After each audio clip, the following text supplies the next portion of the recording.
Assalamualaikum warahmatullahi wabarakatuh. Perkenalkan semuanya, saya Gisha Giziana. Di sini saya akan menjelaskan tentang analisis diversitas mikroorganisme. Jadi, bagaimana sih caranya mengidentifikasi atau mengelompokkan suatu keanekaragaman jenis mikroorganisme itu? Nah, di sini sebelumnya ada definisi sedikit gitu. Jadi apa sih analisis diversitas mikroorganisme itu? Nah, jadi analisis diversitas mikroorganisme itu adalah suatu proses ilmiah yang bertujuan untuk mengidentifikasi, mengkarakterisasi, dan mengukur tingkat keanekaragaman jenis dari suatu mikroorganisme, yang dimana biasanya tuh terdapat dalam suatu sampel gitu atau lingkungan tertentu. Nah, mikroorganisme itu tuh biasanya meliputi dari bakteri, archaea, fungi, protozoa, dan alga. Nah, jadi si proses analisis diversitas mikroorganisme itu sangat penting gitu ya dalam berbagai bidang. Contohnya seperti dalam bidang lingkungan, kesehatan, dan industri. Jadi, mari kita ketahui lebih dalam gitu. Kita bahas langkah-langkah utama dalam cara analisis mikroorganisme ini, mulai dari pengambilan sampel hingga pengelompokannya. Oke, jadi di tahap pertama itu ada pengambilan sampel gitu ya, dan di mana dalam tahap pertama ini juga meliputi beberapa metode gitu, beberapa tahap gitu ya. Nah, yang pertama tuh ada pemilihan lokasi gitu. Jadi kenapa sih penting gitu untuk melakukan pemilihan lokasi dalam suatu analisis mikroorganisme ini? Yang pertama, dikarenakan lingkungan itu bersifat spesifik gitu ya. Jadi pastinya gitu mikroorganisme itu kan hidup di habitat yang berbeda dan pastinya memiliki cara adaptasi juga yang berbeda-beda gitu. Contohnya kan pasti mikroorganisme di tanah tuh akan berbeda gitu ya, cara adaptasinya dengan mikroorganisme yang ada di air laut. Yang kedua itu ada dikarenakan tujuan penelitian. Jadi misalnya jika kita ingin mempelajari mikroorganisme penyebab penyakit tertentu, nah pasti si sampel tuh diambil dari suatu tempat yang sering menjadi sumber infeksi gitu. Yang kedua ada metode pengambilannya gitu, yang dimana beragam gitu ya cara pengambilannya itu tergantung jenis sampel. Nah, misal ada metode swab, itu tuh biasanya digunakan untuk permukaan yang tidak rata gitu atau sulit dijangkau. Yang kedua tuh ada metode coring, di mana ini tuh biasa digunakan untuk mengambil sampel tanah atau sedimen.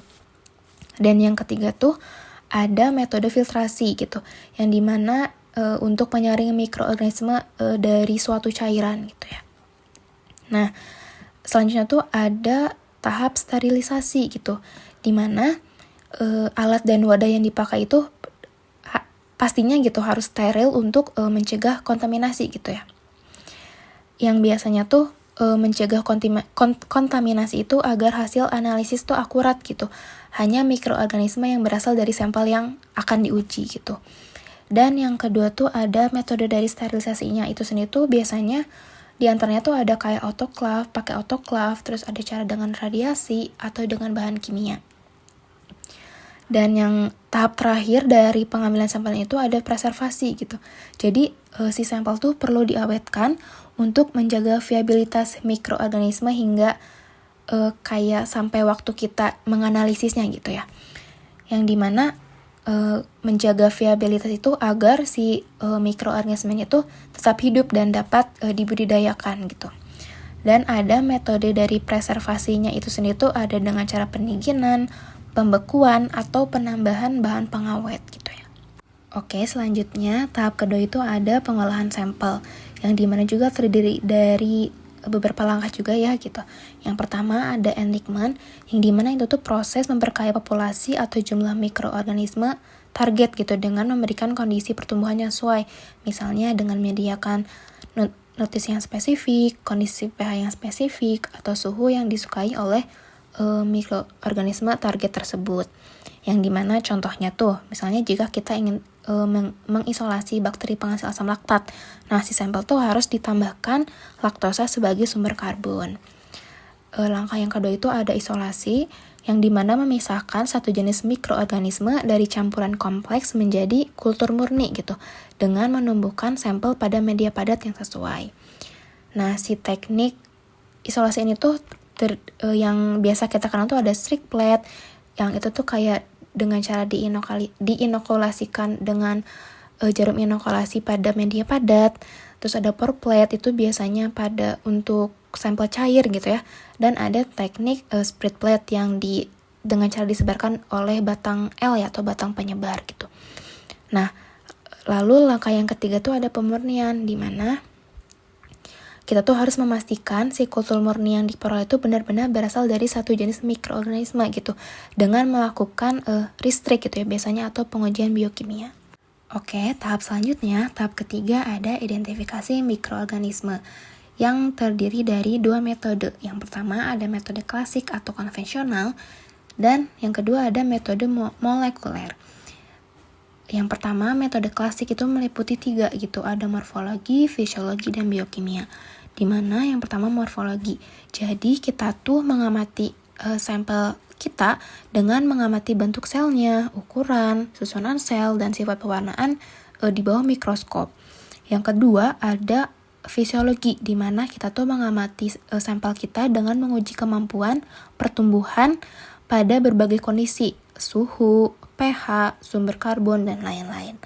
Dan ada metode biokimia, yang dimana kita tuh mengamati sampel kita dengan menguji kemampuan menghasilkan atau memproduksi enzim, pemanfaatan substrat, dan produk akhir dari metabolisme. Yang kedua ada metode molekuler, yang dimana terdiri dari tiga.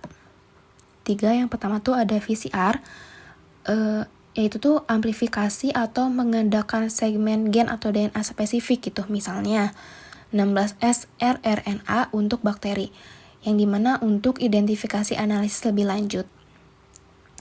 Yang kedua ada sequencing, dimana itu tuh penentuan urutan basa nukleotida pada gen yang diamplifikasi atau yang digandakan. Lalu ada analisis filogenetik, dimana kita tuh membandingkan urutan nukleotida dengan database untuk menentukan kekerabatan dengan mikroorganisme lain, biasanya dengan melihat datanya tuh di genbank gitu ya. Nah, selanjutnya tahap keempat ada analisis data, di mana ini tuh meliputi 2, ada menganalisis indeks keanekaragaman dan ada analisis komunitas gitu. Nah, yang pertama indeks keanekaragaman itu meliputi 3, yaitu Shannon-Wiener, Simpson, dan Evans. Kalau Shannon-Wiener itu kita mengukur keanekaragaman dan kemerataan spesies. Yang kedua Simpson, itu tuh kita mengukur dominasi dari suatu spesies. Dan yang ketiga tuh Evans, itu tuh mengukur kemerataan distribusi individu antar spesies. Yang kedua ada analisis komunitas, ada 2 cara gitu, ada clustering dan network analysis. Yang pertama clustering, kalau clustering itu mengelompokkan mikroorganisme yang memiliki kemiripan karakteristik gitu dari segi genetik ataupun fenotip. Yang kedua ada network analysis, itu tuh menganalisis interaksi antara berbagai jenis mikroorganisme dalam suatu komunitas. Nah, selanjutnya masuk ke tahap terakhir gitu ya dalam proses analisis diversitas mikroorganisme, yang dimana cara pengelompokan mikroorganisme, yang dimana terdiri dari 3 cara. Yang pertama tuh ada taksonomi klasik, taksonomi molekuler, dan filogenetik. Nah, yang pertama taksonomi klasik, itu tuh biasanya ada berbasis fenotip dan berbasis atau berdasarkan hierarki takson. Nah, kalau misalnya berbasis fenotip itu, kita mengelompokkannya itu berdasarkan karakteristik morfologi gitu, fisiologi maupun biokimia. Dan yang kedua, kalau misalnya berdasarkan hierarki takson, kita mengelompoknya itu berdasarkan ya taksonnya gitu, kayak kingdom, phylum, class, ordo, family, genus, dan spesies. Yang kedua ada taksonomi molekuler gitu, dimana itu biasanya berbasis genotip, dimana kita menggunakan kesamaan urutan gen. Misal ya tadi gitu ya, gen 16S rRNA. Yang ketiga ada filogenetik, dimana kita tuh mengelompoknya itu dengan cara menggambarkan hubungan evolusioner antara berbagai kelompok mikroorganisme dengan membuat pohon filogenetik gitu. Nah, setelah kita mengetahui gitu bagaimana cara menganalisis dari suatu keanekaragaman mikroorganisme itu, di sini juga saya akan menambahkan sedikit gitu ya tentang pengaplikasian analisis diversitas mikroorganisme, lalu ada faktor apa sih yang mempengaruhinya, dan kenapa gitu penting melakukan analisis diversitas atau suatu keanekaragaman dari mikroorganisme. Nah, di sini ada poin ke-6, ada aplikasi dari suatu analisis diversitas atau keanekaragaman mikroorganisme yang pastinya gitu sih pengaplikasinya itu dipakai di berbagai bidang gitu, penting di berbagai bidang dalam kehidupan gitu. Di sini saya mengambil 3 contoh, 3 bidang. Yang pertama tuh ada dari bidang lingkungan, yang dimana pengaplikasian dari analisis diversitas mikroorganisme itu biasa digunakan dalam bioremediasi, biomonitoring, dan studi ekosistem. Yang dimana biasanya dalam bioremediasi itu menggunakan mikroorganisme untuk membersihkan polutan. Dan ada contoh pengaplikasian lain itu dalam biomonitoring gitu, dimana dipakai biasanya untuk memantau kesehatan ekosistem. Yang kedua ada dari bidang kesehatan gitu, dimana dipakai untuk identifikasi patogen, studi mikrobiota manusia, pengembangan probiotik. Yang dimana misalnya identifikasi patogen gitu, ini tuh menentukan penyebab penyakit infeksi itu tuh apa gitu.